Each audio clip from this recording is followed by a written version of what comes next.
Hey guys, welcome to Newswave, your place for up-to-date information, specifically news every mornings at 10 a.m. Make sure you subscribe so you can stay up to date on all things gaming and tech related. With that, let's get into it today. So one of the biggest pieces of news all around gaming today, all through the weekend, was GameStop and how they are closing stores due to their revenue being down. Now, after reporting their annual sales and then their sales from the fourth quarter of last year, we saw that their hardware sales were down 30%, new game sales were down about 19%, and they are now looking to close 150 stores at the minimum throughout this next year. GameStop cited several reasons why they're having so many issues, specifically heavy competition from places like Amazon and Best Buy, which none of us are arguing. Amazon and Best Buy give 20% off of new games currently, and most of the time Amazon get it to your door on release day with very few issues for most gamers. Strangely enough, GameStop has not said anything about digital sales being a problem,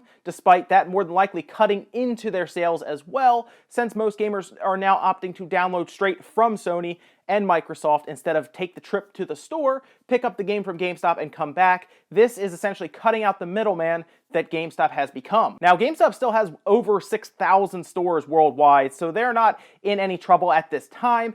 But as we've seen before with places like Circuit City, closings happen exponentially. At one point, Circuit City was closing a couple stores, and then later on, several of them, and then all of them were gone in what seemed like a few years. So you never know how this is going to go down. It could be that they're just tightening their belt a little bit and just cutting a few out that are really, at this point, I mean, how many do we see when we walk around where there's a GameStop here and then a GameStop here? Pretty much across the street. So it's time for them to cut out redundant GameStops because, of course, they buy out FuncoLand, they buy out EB Games, they're within proximity, and for some reason they leave both open. At this point, they have to be more careful about where their stores are so that they can cut out redundant expenses going forward. I would expect GameStop to still be around for the next 5 to 10 years, but not much further than that, more than likely, based on the way games are going, where they're going more towards a digital marketplace rather than a physical one. And over the weekend, Starcraft fans were so happy. They rejoiced all over the place because Blizzard has announced that they are going to be doing a Starcraft Remastered, which is essentially the first Starcraft that most of us, depending on how old you are, grew up with and loved as a great RTS and an awesome esports competition game. They're going to be remastering it so it makes more sense on a large resolution screen. Now, if you've tried to play the original StarCraft on bigger resolutions, it doesn't usually look very good. The big reason a lot of people like to put it on large displays is because you can fit more of the map on there. But if it does not support that resolution, you usually have to do all kinds of weird workarounds. And at that point, it starts to get kind of in the gray area of, is it allowed in esports?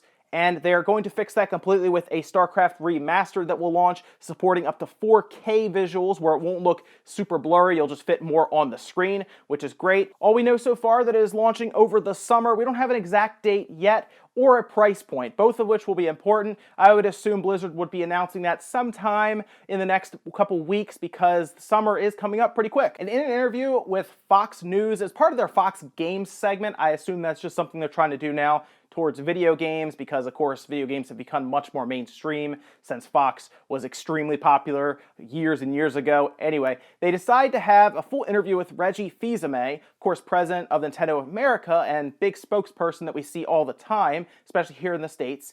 And he went on record and said Nintendo is planning to have a big E3 this year. I think most of us will be disappointed if it was anything less than a big year for Nintendo based on their large release of the Switch and their very aggressive marketing with the system. They're not putting it out subtly. They are hiring John Cena. They are running Super Bowl commercials. They're doing a lot of stuff to push the system, and anything less than a spectacle at E3, I think a lot of people would be disappointed.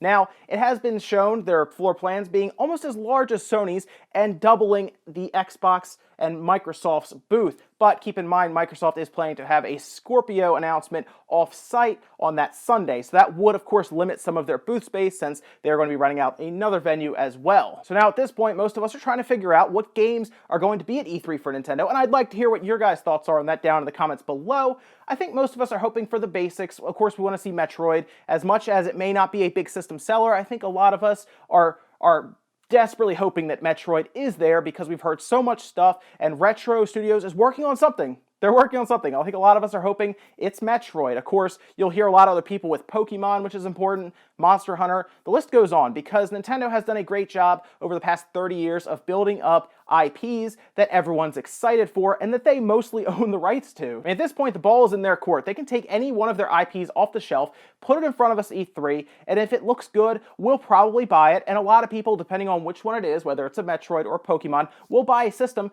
just for that game. The big question mark, of course, is will they have third-party support? And that's something we have to wait and see. A lot of third parties have made promises before E3, but no one has really shown up yet. Of course, we've seen the sports games, the FIFA, NBA, things like that, but a lot of the third-party games are going to the PS4 and the Xbox One with no Switch announcement yet. I would think that we would see some big announcements at E3, maybe on the stage, that would show that these third parties are backing the Switch, especially after its really impressive launch numbers through the first month. Depending on April, could really paint a big picture for third parties to show up at E3. And jumping into the world of Call of Duty, you may have seen this, especially over the weekend, where people were having really a big fit about Call of Duty because some promotional material, or at least supposed promotional material, has leaked out to the internet, and it shows Call of Duty in a setting that most were really hoping for. And this is, of course, Call of Duty in World War II, or at least World War II times, and this was sent to a YouTuber, apparently. Again, allegedly, this was sent to a YouTuber who revealed in a video of all this promotional material, box art covers, posters, everything that just shows a World War II setting around Call of Duty, and apparently it's going to be called Call of Duty WWII, and this was by a YouTuber of the name The Family Video Gamers. Now, we have had a lot of things alluding to the fact that this new Call of Duty will go back to its roots. It's been said by the company, Activision, and the creators themselves, but have we seen anything that really pushes home Call of Duty as a World War II game yet? No, this would be the first thing if it turns out to be true, but the internet is heavily speculating now that it is. However, we won't be 100% sure until Activision comes out and says, yes, it's World War II. They have said it's going to be more like the old school Call of Duties. I think I would really like to see a World War II adaptation of Call of Duty go back to how it was when like the 360 first came out, or even how it was on the PS2, where it was more old school, not really futuristic, running off of walls with crossbows.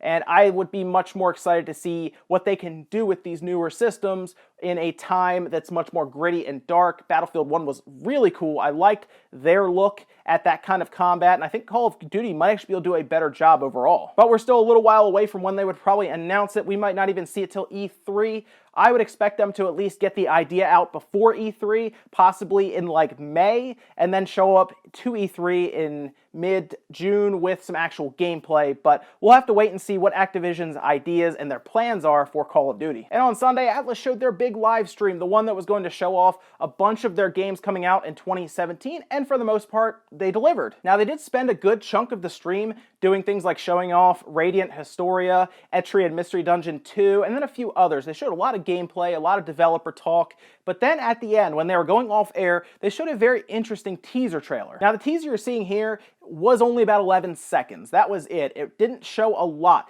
but apparently it is the teaser for Shin Megami Tensei coming out on the Switch, which is a game that a lot of us really still have a ton of questions about. I think a lot of us want to see what kind of game is it going to be. Is it going to be like the older Shin Megami games, the ones on the Super Nintendo where they're kind of like dungeon crawler style games, or are they going to try to do more of a modernized adaptation of that game? Now, we still don't know. There's not a lot out there for it, but they are definitely happy to tease us with things like 11-second shorts that just don't show us much. This just tells me that Atlas is trying to string us along with Shin Megami Tensei. Maybe it's an E3 thing. Maybe it's something later on in the year. We still don't even know if it's coming out this year, really. They've said 2017, but it could end up being a 2018 thing.